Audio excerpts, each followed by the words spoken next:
YSR party వాళ్లకు ఇప్పటి కూడా సిగ్గు రాలేదు.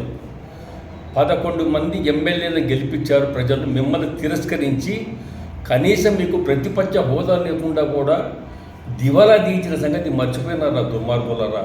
మీ నాయకుడి మనసే, మీ నాయకుడు దుర్మార్గమే, చిన్నాయని చంపిన దుర్మార్గమే, ప్రజలకు ఎన్నికలు వాగ్దానం చేసి మోసం చేసినటువంటి దుర్మార్గం ముఖ్యమంత్రి పనిచేసినటువంటి మాజీ ముఖ్యమంత్రి జగన్మోహన్ రెడ్డి నాయన. ఒరే, మీరు అంతా అర్థం కావడం లేదు. మీకు అతనుకు కొడాలి నానికి ఒకటి చెప్తున్నా, నీవు మందు కొట్టి మాట్లాడుతున్నావా లేకుంటే గంజాయి తాగుతున్నావా? ఏం తాగుతున్నా అర్థం కావడం లేదు. నోరు పదుపు పెట్టుకోకుండా నీ ఇష్టం వచ్చేట మాట్లాడుతూ ఒరే కొడాలి నాని, నీ ఒళ్ళు దగ్గరుంచుకోరా, నీ నాలుక దగ్గరుంచుకో. నీవు ఎట్లాంటి మాట్లాడుతున్నావు? ఇప్పటికి కూడా చంద్రబాబు నాయుడు గురించి మాట్లాడతావు, మా లోకేష్ బాబుని గురించి మాట్లాడతావు, పవన్ కళ్యాణ్ గురించి మాట్లాడతావు. నీకెందుకురా? ప్రజలు మాకు ఓట్లు వేశారు, గెలిపించారు పెద్ద మెజార్టీతో. మళ్ళీ అది ఇది కనీవిని రీతిలో గెలిపించి ఇవాళ పట్టం గడితే అసూయతో ఇవాళ మంటలు మండిపోతున్నారా మీరు? తట్టుకోలేకున్నారా మీరు? ఇవాళ చంద్రబాబు నాయుడు ముఖ్యమంత్రి అయితే నిద్రపోకుండా అల్లాడిపోయి ఇవాళ నిద్రపోయే పరిస్థితులు లేరురా మీరు. ఇటువంటి దుర్మార్గులు కాబట్టి ప్రజలు మిమ్మల్ని తిరస్కరించారు. కాబట్టి నేను ఒకటే అడుగుతున్నా, రుషికొండ ప్యాలెస్ ఎందుకు కట్టారా? రుషికొండ ప్యాలెస్ ఒక కొండలు పగలగొట్టి అది ఎవరు కట్టమన్నారా? మీకు 500 కోట్ల రూపాయలు వెచ్చించి ప్రజల సొమ్మును దోచుకొని అది నువ్వు ప్యాలెస్ అంటావు. ఇవ్వాలా ప్యాలెస్ కాదు, మేము ఎవరో పెద్ద పెద్ద నాయకులు వస్తే అక్కడ దించనీక 7 భాగాలు చేసి ప్లాట్లు చేసినారు, అక్కడ ఉంచనీక వీఐపీలకు పెట్టామని చెప్పట్టు సిగ్గులేదురా? అంత ఫర్నిచరు మీ నాయకుల కోసం మీ నాయకుడు జగన్మోహన్ రెడ్డి ముఖ్యమంత్రి ఉండేదానికి చేసినటువంటి ఆ ప్యాలెస్ని ఈరోజు మీరు ఈ విధంగా తిప్పుతారా?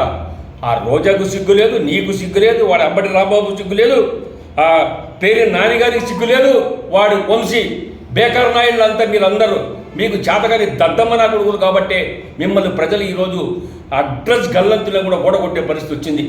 మీకెందుకు రాజకీయాలు? ప్రజలు మోసం చేసి ప్రజలను మీరు అడ్డదాన్ని పట్టించి ఎన్నికలు గెలిచారు. వాడు కొడాలి నాని అంటాడు ఇవాళ చంద్రబాబు నాయుడు 6 అమలు పరిచి ఇవన్నీ అమలు పరుస్తాడు అన్నాడు. చంద్రబాబు నాయుడు ముందు చూపుందిరా, జాగ్రత్తగా తెలుసుకోరా నీచుడా దుర్మార్గుడా.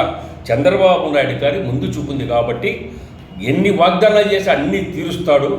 ఆయనకు ఆదాయం, ప్రభుత్వానికి ఏ విధంగా ఆదాయం తెచ్చిపెట్టాలో చంద్రబాబు నాయుడు తెలుసు. పరిశ్రమలు ఏ విధంగా తేవాలో, పరిశ్రమలు తెచ్చి నిరుద్యోగులు ఉద్యోగ అవకాశాలు కల్పించాలో చంద్రబాబు నాయుడికి వెన్నతో పెట్టి విద్య రాదు. ఆయన ఒరే నాయన, ఒరే కొడాలి నా, నీకు ఎన్నిసార్లు చెప్పి నీకు బుద్ధి రాదురా? నీవు ఇప్పటి నుంచి పెట్టాను ఈయన పొరపాటుకు నువ్వు ప్రెస్కి వచ్చి వాట్సాప్లోకి వచ్చి కూత కూసిందంటే నీ నాలుగే కోయాల్సి వస్తాడు. దుర్మార్గం నా కొడక. నేను చెప్తున్నా ఎలా చంద్రబాబు గురించి ఏదైనా సరే, లోకేష్ గురించి, పవన్ కళ్యాణ్ మాట్లాడినా నీకు ఎక్కడ పడితే అక్కడ ప్రజలు రాళ్లతో కొట్టి కడ్రాయితో ఊరేగించే రోజు దగ్గర పడిన దుర్మార్గుడా. నీకు ప్రజలకు అడుగుతున్నా, ఇప్పటికైనా గురువారం ప్రజలకు మేల్కోండి. ఈ దుర్మార్గుని కడ్రాయితో కొట్టి, కడ్రాయితో రాళ్లతో కొట్టి ఈ దుర్మార్గుని ఊరి నుంచి తరమండి. వీడు చేతగాని దద్దమ్మగాడు రాశం చేశాడు గుడివాడ. వీళ్ళంతా ఇట్లాంటే తిట్టి చంద్రబాబుకి అవమానం చేసి ఈరోజు తట్టుకోలేక చంద్రబాబు నాయుడు ముఖ్యమంత్రి అయితే ఎందుకురా మీకు ఇంత బాధ? అందుకని ప్రజలంతా బాగా తెలుసుకోండి. జగన్మోహన్ రెడ్డి దుర్మార్గుని ఈ రాష్ట్రం నుంచి పారదోలేందుకు చిత్తుగా ఓడించారు. ఇది తట్టుకునేటువంటి దుర్మార్గులకు ఏ విధంగా శిక్ష వేస్తారో మీరే దానికి సాధులు, మీరే దీనికి ఓట్లు వేసిన మహానుభావులకు దేవుళ్ళు మీరు. చంద్రబాబు నాయుడు పట్టం గట్ట మేము ఎంతో సంతోషిస్తున్నాం. రాష్ట్రం అభివృద్ధి బాటలో తొందరగా అభివృద్ధి చెందుతుంది. ఉద్యోగ అవకాశాలు కల్పిస్తారు. అమరావతి పూర్తవుతుంది, పోలవరం ప్రాజెక్టు పూర్తవుతుంది. కేంద్రం కూడా మనకు పూర్తిగా సహకరించి అందుబాటులో మనకు ప్రతి ఒక్కరికి ఈ రాష్ట్ర భవిష్యత్తు ప్రధానమంత్రి తీసుకొని 100% సక్సెస్ చేస్తారు నమ్మకం మాకుంది.